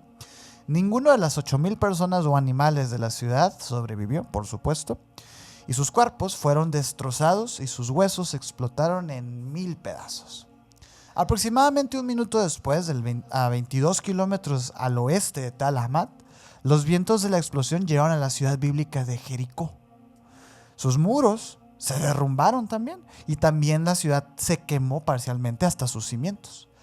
Obviamente que todo esto suena al clímax de un iceberg de emisiones, ¿verdad? Pero esto se le atribuyó a Dios. ¿Y cómo sabemos que todo esto sucedió realmente en este lugar del Mar Muerto, en Jordania, hace milenios? Porque está en la Biblia. Está en el pasaje de Sodoma y Gomorra. Ok. Esta ciudad sería Sodoma. Ah. Y esta es la ira de Dios. Ok, ya te entendí. Obtener respuestas a esto obviamente requirió casi 15 años de minuciosas excavaciones por parte de cientos de personas y de equipos arqueológicos. Hace años, cuando los arqueólogos observaron las excavaciones de la ciudad en ruinas, pudieron ver un manto oscuro. Imagínate qué feo, ¿no? Estar excavando y de repente encontrarte con un diámetro de ceniza y de tierra completamente carbonizada, cerámica derretida, etcétera. Ajá. Era obvio que eso había sido producto pues de una intensa tormenta de fuego que había destruido esta ciudad hacía mucho tiempo. Pero dices tú, pues, ¿qué produce una tormenta de fuego, no? Sí. Esta banda oscura pasó a llamarse la capa de destrucción y comenzaron a investigar ahí, en ese lugar, en Tal En Ahmad. esa zona. Ajá. Nadie estaba seguro de realmente lo que sucedió, pero esa capa no fue causada por ningún volcán, por ningún terremoto o por ningún conflicto bélico. Y eso lo fueron descartando mientras iban haciendo pruebas, pues, ¿no? Nada de eso es capaz de fundir el metal, ni el adobe, ni la cerámica. Okay. Y tenemos ejemplo, tenemos a Pamplona, tenemos Sí. de hecho, en el templo de Jerusalén también hubo unas excavaciones que de hecho estaban muy interesantes. Las iba a traer, pero dije, no, mejor las platicamos. Sí. las platicamos así. Dentro de las excavaciones del templo de Jerusalén también encontraron varias capas como cronológicas de varias destrucciones que están asociadas pues a las destrucciones que han habido, muchas de las destrucciones que han habido. Okay. Como periodos. Como periodos, exacto. Y lo encuentran de esa manera, encuentran pequeñas rocas que están derretidas o cosas así. Y obviamente el fuego de un incendio, de un asedio en un conflicto bélico no se equipara con lo que encontraron aquí. Porque al parecer el culpable de Tal Ahmad había sido pues un pequeño asteroide similar al que derribó a 80 millones de árboles en Tunguska, en Rusia. Ah, ok. O Que sea, sí se equipara más sí o se menos. equipara. Y de hecho, digo, yo no sé si en Tunguska haya ocurrido lo de esto de un asteroide. A lo mejor fue otra cosa, Es pero lo que más se parece. piensa, ¿no? Sí, de hecho, o sea, es lo que más se asemeja a este desastre. Habría sido una versión mucho más pequeña de la roca gigante de 1 kilómetro de ancho que empujó a los dinosaurios a la extinción hace 65 millones de años. O sea, realmente estábamos a 1 kilómetro de volvernos a extinguir. En el sitio, pues, ¿cómo lo supieron? Pues es que hay granos de arena finamente fracturados llamados cuarzos impactado, que solo se forman a 725,000 libras por pulgada cuadrada de presión. Imagínate, agarrar un grano de arena y presionarlo, o sea, aplastarlo a 725,000 libras, eso genera esta arena que ahí se encuentra. Imagina 6 tanques militares de 68 toneladas apiladas una de la otra en un dedo. Eso básicamente es lo que genera este tipo de arena. La capa de destrucción también contiene diminutos diamonoides, que se les llaman. Como cristales de arena. Que son como muy duros como los diamantes, y por eso es que se les llama así. Parece que la madera y las plantas de la zona se convirtieron instantáneamente en este material. Que de hecho pues es justamente así como se forma, se comprimen pues a tal punto que se vuelven tan duros pues que se asemejan al diamante. Los experimentos con hornos de laboratorio mostraron que la cerámica burbujeada y los ladrillos de barro en Tal Ahmad se licuaron a temperaturas superiores a los 1500 grados centígrados. Wow. Es muchísimo Sí. más que cualquier incendio. Eso es lo suficientemente caliente como para derretir un automóvil en cuestión de minutos. Además, las superficies de las cerámicas y el vidrio fundido están salpicados de pequeños granos metálicos derretidos, incluidos el iridio o con el punto de fusión de 2466 grados centígrados, el platino que se derrita a 1768 grados centígrados y un montón de cosas más. En conjunto, toda esta evidencia muestra que las temperaturas en la ciudad aumentaron más que las de los volcanes, que las de los conflictos bélicos y los incendios. Es por eso que fueron descartando. El único proceso natural que queda es un impacto cósmico. La misma evidencia se encuentra en sitios impactados conocidos como Tunguska. En Tunguska también existen este tipo de evidencias, pero hay más cosas raras en Tunguska. Sí. Hay más cosas raras. Como la que, o sea, realmente no está la roca como tal, no encontraron. No hay material, exacto. No hay material En ningún lado. Pero, por ejemplo, donde sí encontraron exactamente lo mismo es en el cráter de Chikuluf, en el que está en Yucatán, el que dicen que fue el que destruyó a los dinosaurios. Un enigma restante es por qué la ciudad y más de 100 asentamientos de otras áreas fueron abandonadas durante varios siglos después de esta devastación. Y puede ser por varias razones. Puede ser que los altos niveles de sal depositados durante el evento de impacto hicieron imposible pues, que cultivaran, etcétera, Sí. ¿no? Y sin cultivos, pues nadie podría vivir ahí por unos 600 años. Hasta que las mínimas precipitaciones en este clima pues desértico lavara la sal de los campos. O lo que es la otra opción, que es la siguiente pregunta. ¿Qué tiene que ver esto con los eventos bíblicos? Y es verdad, si la salinificación del terreno lo volvió infértil, incluso así, yo no descarto que hayan seguido viviendo ahí. A mí sí se me hace raro que se hayan ido. Y la respuesta está en que esto se convirtió en un mito gigante, güey. Sí. Es posible que una descripción oral de la destrucción de la ciudad se haya transmitido durante generaciones, de boca en boca, hasta que se registró como la historia de Sodoma. Aquella ciudad llena de pecado, de la que pues Dios la destruyó completamente. Sí. La Biblia describe la devastación de un centro urbano cerca del Mar Muerto. Piedras y fuego cayeron del cielo y más de una ciudad fue destruida. Un denso humo se elevó de los incendios y los habitantes de la ciudad murieron. La destrucción de Tal el Hamad puede ser la segunda destrucción más antigua de un asentamiento humano por un evento de un impacto cósmico. Después de la aldea de Abu Ereya en Siria hace 12.800 años, que ese es otro boleto, porque este se conecta más con Göbekli Tepe, pero luego lo hablaremos. Sí. Yo lo que digo aquí es que imagínate estar viviendo en Jericó, escuchar este estruendo y decir qué pasó, ir al lugar y encontrarte con el infierno. Y no poder describirlo de otra manera, como, bueno, ¿qué fue lo que hizo Dios aquí y por qué lo hizo? Y de repente se crea esta historia. Y a mí me llama mucho la atención. Y aquí es donde también pasa el evento del Arca de la Alianza, ¿no? Donde los muros son En derribados. Jericó. Ajá.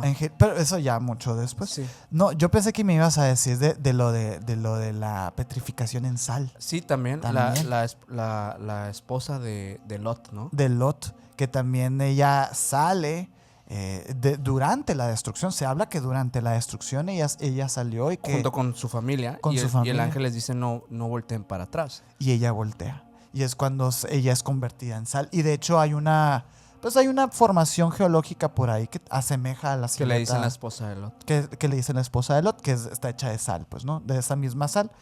Yo no sé, pero a mí me suena a eso. Y a mí me suena al máximo, digamos, significado del concepto de la Biblia. Porque es un montón de cosas que sí pasaron, que sí ocurrieron, pero que hemos decidido Sin duda. interpretarlas y masticarlas y enseñárselas a nuestras futuras generaciones una y otra vez, sin preguntarnos siquiera qué creían las demás personas. Porque si de repente nosotros vemos las 10 plagas de Egipto, pero en Egipto esa historia está contada de otra manera, o el Arca de Noé, o la Torre de Babel, o Sodoma, oye, está tipificado en las leyes judiciales la sodomía como un pecado, como un delito.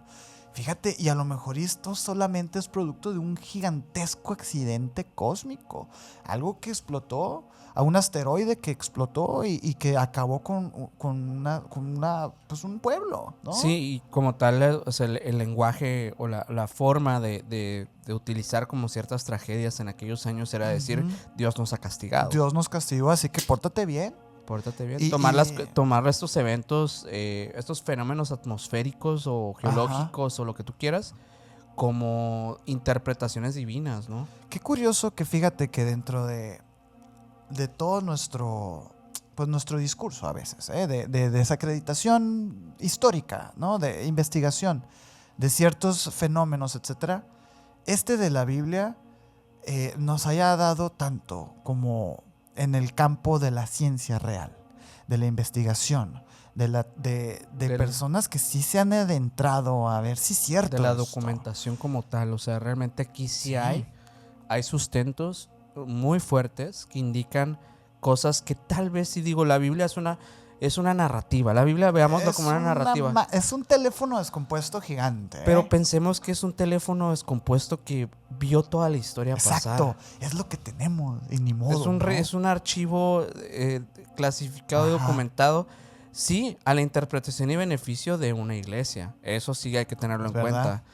Pero también es el único, en muchos casos, es el único punto donde podemos encontrar un poco de lo que se ha perdido. Sí, y yo creo que la gracia o como la parte en la que se tiene que ver mucho, y voy a decirlo, en el libro, en la novela Caballo de Troya de JJ Benítez, que ya sé que quieren que sigamos. Es que no quería mencionarlo, ¿no? Pero denos chance, por favor. A lo mejor nos brincamos hasta el diario del copiloto del liceo, está más suave, pero...